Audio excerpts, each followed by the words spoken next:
Welcome to the Pet Loss Companion. I'm Dolan-Del Vecchio, and I'm here with my friend and colleague and co-author, Nancy Saxton-Lopez. And this is a program that we do once a week, every Thursday at 6 o'clock Eastern live. And then it's available on YouTube and on Facebook for replay, and also on a number of podcast outlets, including Apple and Spotify and others. And it's an opportunity for us to share thoughts and recommendations with you about how to take care of yourself and how to get through the loss of a beloved animal companion. We draw from the decades of experience that we have facilitating pet loss groups for people who have recently lost a pet or have encountered an anniversary, or for whatever reason they needed to come and be with others who could share this particular experience. And just a lot of deep learning that we got through that experience over many years. And we compiled that knowledge into a book called The Pet Loss Companion: Healing Advice from Family Therapists Who Lead Pet Loss Groups. And this broadcast is an opportunity to take some of what we've learned and to distribute it to an even broader network of people who may benefit. I'm going to start by talking a little bit about our program's friendship with Dakin Humane Society. So Dakin Humane Society in Springfield, Mass. I want to talk a little bit about them and let you know about them if you don't already. Dakin is a 501c3 community-supported animal welfare organization that provides shelter, medical care, spay-neuter services, and behavioral rehabilitation for more than 20,000 animals and people each year. A major focus for Dakin is the bond that human beings form with animals. Since its inception in 1969, Dakin has become one of the most recognized nonprofit organizations in central Massachusetts and a national leader in animal welfare. If you get a chance to visit them, you will be impressed by the size of their facility and the great breadth of their programs. You can learn more about Dakin and make a donation at dakinhumane.org. That is DAKINHUMANE.org. So Nancy, want to get us started for this? Yes. So this week we are going to talk about when do you decide, or how do you decide that you may need a therapist? We all know that grieving is a very difficult process. It's a very emotional process. You know, in the beginning, it's tremendously intense. I mean, denial and shock and guilt and sadness and anger and yearning. I mean, there's just so many emotions that are so overwhelming and for people to go through at the loss of their beloved animal. And it does ebb and flow. It is really intense in the beginning. It kind of, ebbs and flows as time goes on. However, there could be triggers that will bring on another intense, episode, a holiday, a birthday, a song, So with that in mind, if someone needed a therapist or wanted to go to a therapist to talk to about this, that would be fine, at the beginning or all the way through. However, what may happen over a period of time is that maybe your depression is worse. Maybe you're having panic attacks. Maybe you have unrelenting anger, anger outbursts. Maybe you really still cannot sleep or eat. Maybe you have trouble getting through the day. Maybe you can't stop crying. Maybe you feel your life is meaningless. It's so many things that may bring, you to decide, how can I go on? Maybe I do need to talk to somebody. So, there's a lot of other things I think, Ken, that, that also go on. I mean, physical problems. I mean, there's so many different things. Yeah, well, I mean, we tend to expect that many people will not need to see a therapist. They're able to keep going with the daily activities that are part of their life. They're able to get themselves up and showered and ready to go with their day, and they're able to take care of things like making sure that they get enough to eat, and that any dependents who rely upon them are cared for, children or elders. Most people, when they're grieving, are able to do the basics. They may go to work, they may take a little bit of time off from work, they may go to whatever activities fulfill them and that they participate in regularly. And it may be very difficult, and they may be dragging, and they may at times have those extraordinary outbursts of sadness or despair or anger that we all have when we're grieving, but they're able to keep going. And so that's often the case. But as you said, it doesn't hurt to get help if you feel like it would be beneficial for you. It can't hurt. It can only help. And as long as you get a therapist who knows this terrain, who knows about and feels comfortable working with people who are grieving, and even more specifically, who are grieving the loss of a pet, because not all of them do. But one of the things that I think is important to say to people is, look, when you're in pain, you deserve help. Just like if you had an entirely physical problem, and your grief, as you said, Nancy, may have physical components, what we would think of as physical components, the impossibility of getting a normal sleep at night, and really hard time eating and keeping your food down, even having backaches and headaches. You may have those kinds of physical symptoms. And I tend to think of physical and emotional as all kind of wound up together, because that distinction is really not as clear, I think, in reality as we make it seem in the ways that we distinguish between the physical and the emotional and the spiritual and all that. But you deserve help for whatever human problem you may have, right? So if you have a technical problem, you see the right kind of technician. You see a plumber if you need that. You see somebody who can help you with your computer if you can't figure things out, which is so often the case for me. You get the help that you need. And when you're in extraordinary emotional pain, you deserve to get that kind of help that's available from a therapist. And it's interesting because even in the initial stages, this is a lot of times a disenfranchised grief, because people don't understand it. We've talked a lot about this on the show, that you may not get a lot of support. You may be nervous about talking about it. You may not have a family around you that supports you. And even down the road, when you're still grieving, people say, well, why are you still grieving? And so at that point, therapy can also help, However, then we go into maybe, so many months later, 6 months later into longer, that if the person is still, in these unrelenting depression or anger or frustration and can't take care of themselves and are using more substances and are avoiding people and not talking to others and sleeping too much or very irritable, and even to the point of maybe, if you start to hear voices or you start to have suicidal thoughts, then that really is, or people are saying to you, you really need some help, then that's really the key to access it at that point. I think that so many of those points are crucial. And one of them that you said, I think it really stands out. And that is that if the people around you who in general have your best interests at heart, and they know you well, and they care about you, and you respect their opinion, if they say to you, I'm concerned, I feel like you could benefit from some professional help, very important to heed that, even though you may feel like, I don't want to do that, or I don't want to be that vulnerable with a professional, or,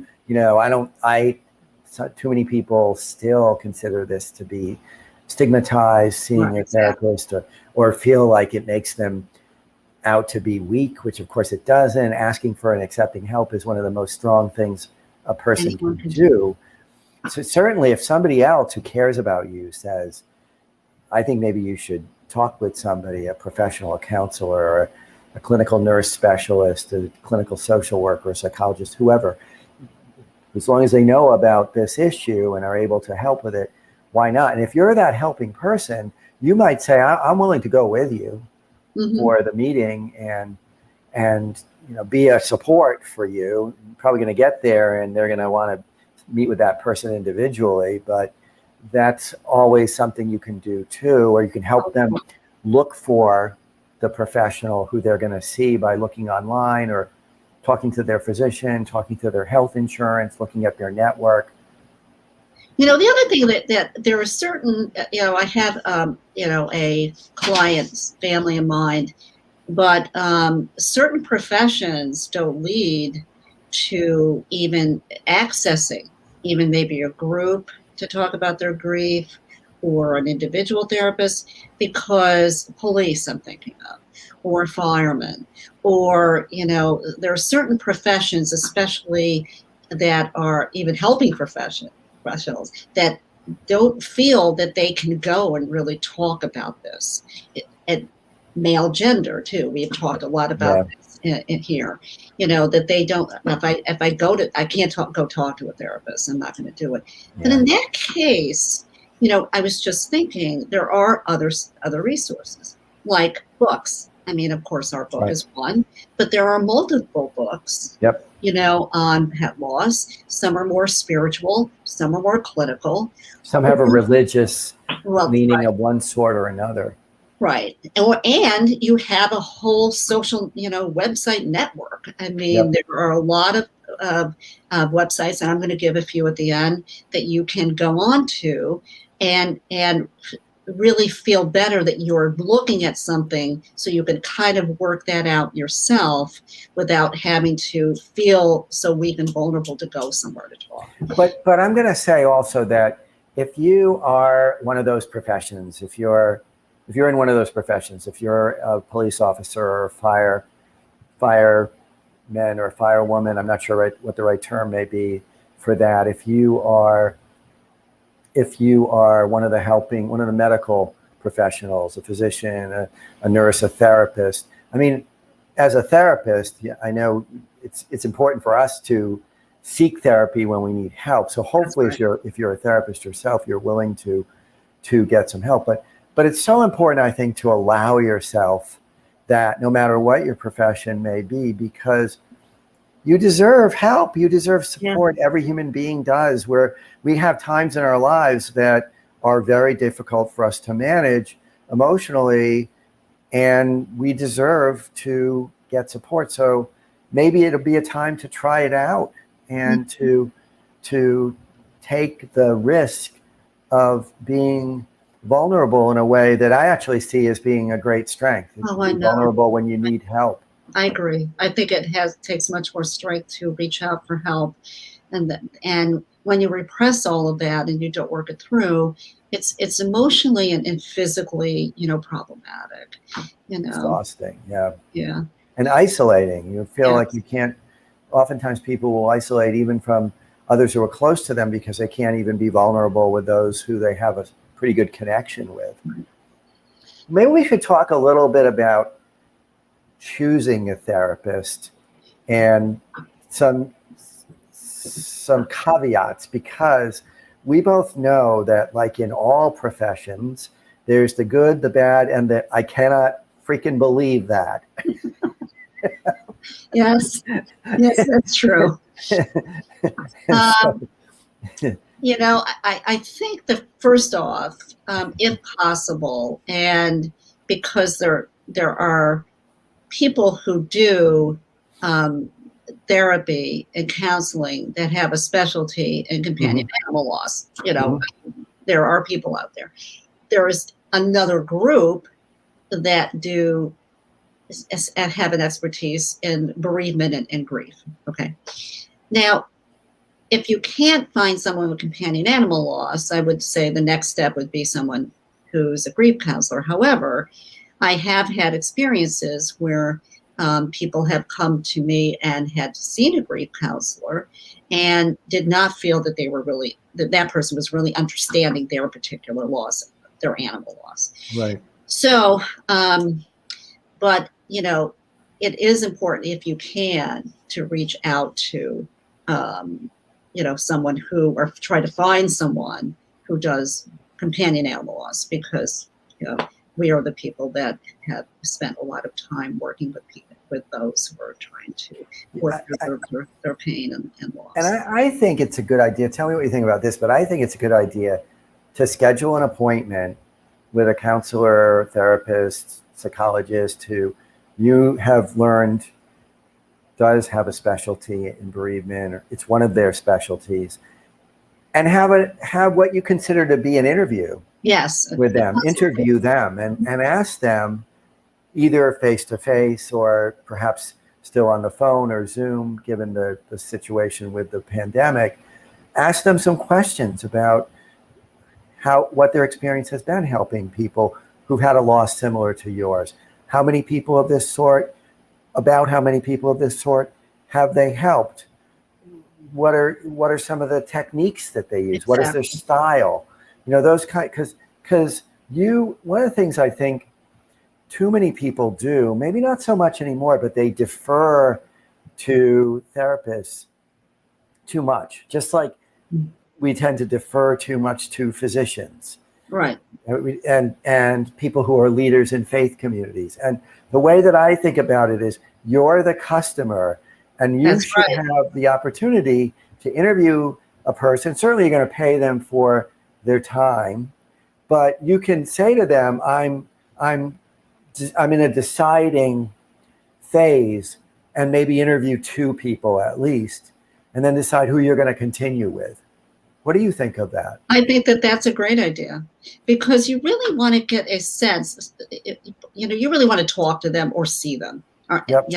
Because you want to get a sense of how they work with you, or you work with them. Yep. Are they kind? Are they listening? Are they interested?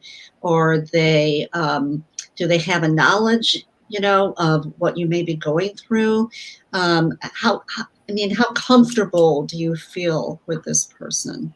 Because we have, all therapists are different, and they may be very good at what they do, but if personalities don't mix, then, it's not going to be really helpful. Yeah.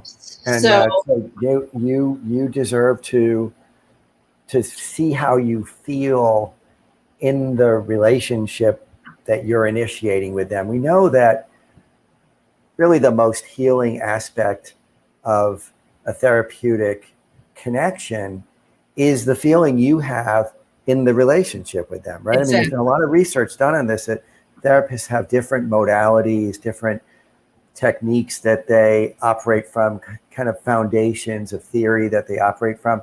But the research shows that it's about the connection that you as a client feel with them, and whether or not you feel understood, whether or not you feel like they're actually in your corner, and they're giving you some guidance that actually helps you progress, helps you to feel better.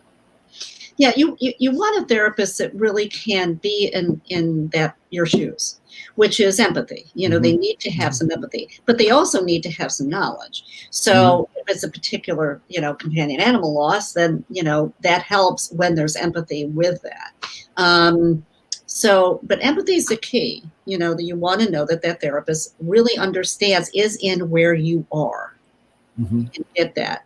Really compassionate presence with you, and doesn't in any way diminish the experience that you're sharing with them, which is one of the things we've heard when people see a therapist, that too often it's almost like the therapist wants to talk about something other than what the client is bringing, or in some way or other tells them that they ought to snap out of it and move on, because it shouldn't be this significant in their life. We've heard that too many times, actually. Yeah, we were talking before the episode, and I had someone reach out to me from California, actually. And she said that she had gone to some grief therapy, but she really was upset. She didn't feel that the woman was really with her, and the woman was giving her a lot of advice about what to do, but but really didn't get where the feelings that she had at the loss. She had 2 dogs actually. She had lost. So she said, I can't do this, and she happened to find me, and we did work together.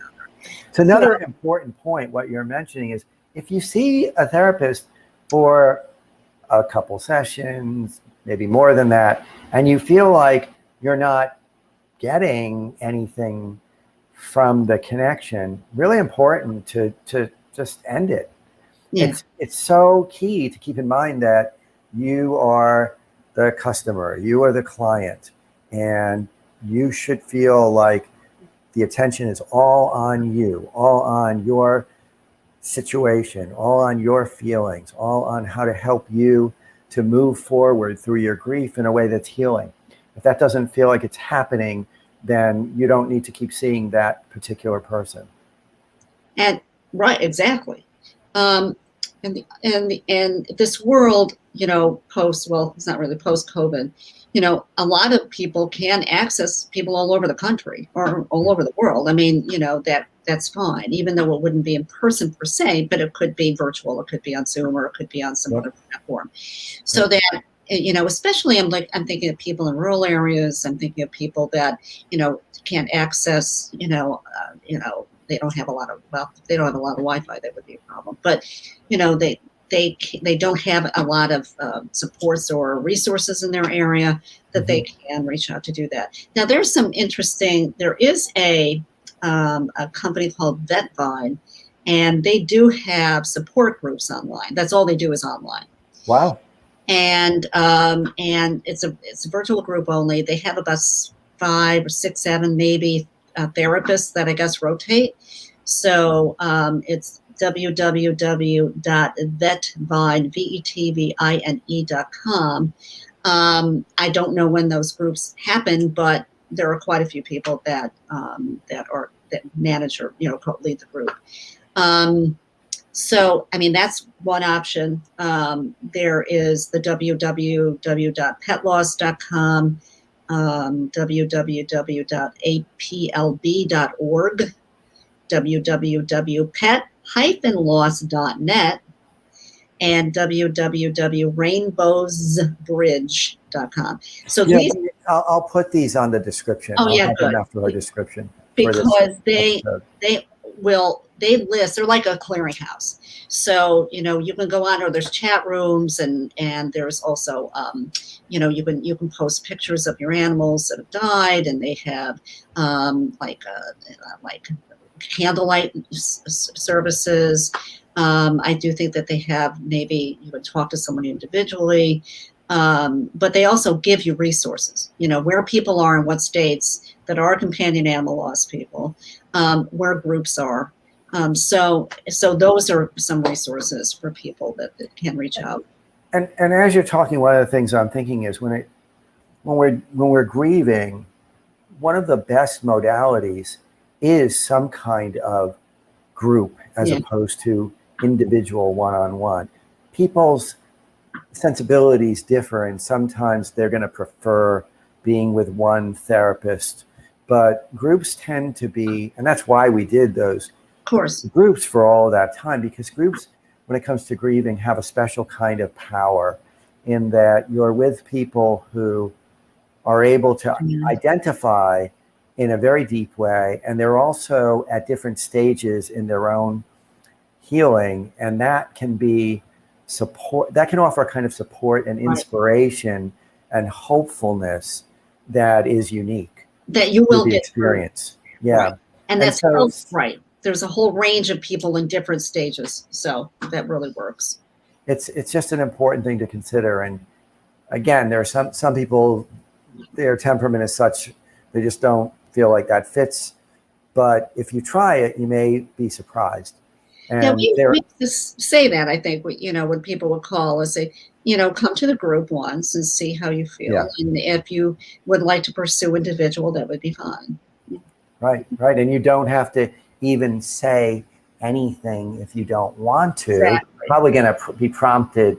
You're probably going to be invited to speak, but there's also probably going to be no pressure at all, because oftentimes in those meetings, there are lots of people who want to speak, and there are some people who really just want to listen and be present for that meeting.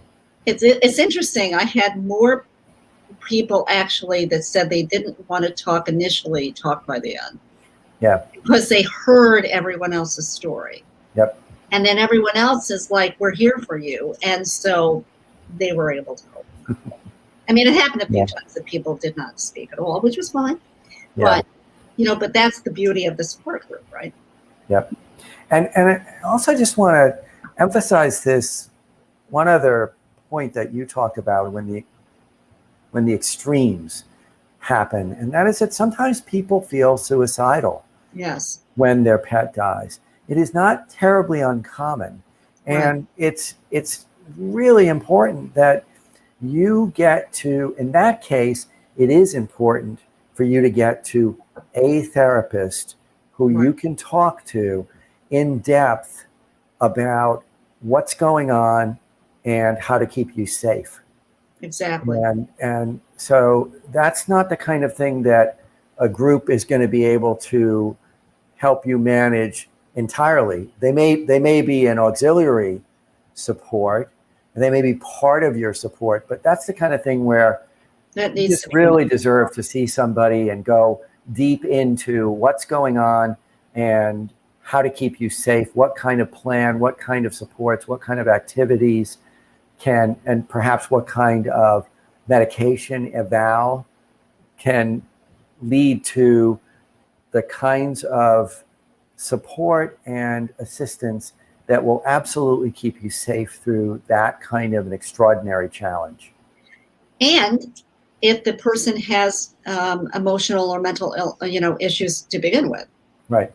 So, I mean, one of these was hearing voices. I mean, if there's some people can become a little psychotic, and so that's also, necessary to get help for. And just to explain that psychotic means that you're having some kind of experience that is outside what other people would consensually experience. So you are hearing things that if I was present, I wouldn't be hearing. You're seeing things, you're feeling things. And when we're grieving and if we have a mental illness, if we live with a mental illness, we may very well have those kinds of symptoms as part of it. Mm-hmm. Mm-hmm. So, it really goes to the fact to take, as we've said all along, take care of yourself the best way you can. Yeah. If you want to go to therapy, go to therapy. It's okay. Get the help you need. Get counseling. It really is helpful. I know it's a little bit of a process to find the right person or to find the group. That can be true. But it really is helpful in the long run. And you deserve it. Yeah. It's so important. You deserve all the support that will keep you at your best. We all do. And if you feel reticent or some degree of stigma or even shame in that, I would advise you to to argue that out of yourself. Because life is complicated. Loss is incredibly painful for many of us, and we deserve all the supports that are available, and we shouldn't deny ourselves them. There's nothing to be gained in denying ourselves the kinds of supports that would actually quite possibly be very helpful. And if they're not helpful, then you don't continue. You don't continue with that. You don't have to continue with something that you don't feel is helping you. Yep. Right. Yep. That's right. Or do a different group. Sometimes that happens too. Groups are great, but really helpful for this kind, and actually groups are helpful for all kinds of human challenges, but there's a special power in a group when it comes to helping us get through loss. So Nancy, another great conversation. Very nice talking with you as always. Yes. And I'll look forward to continuing the conversation next week. Yes. Take care, everyone. Take care.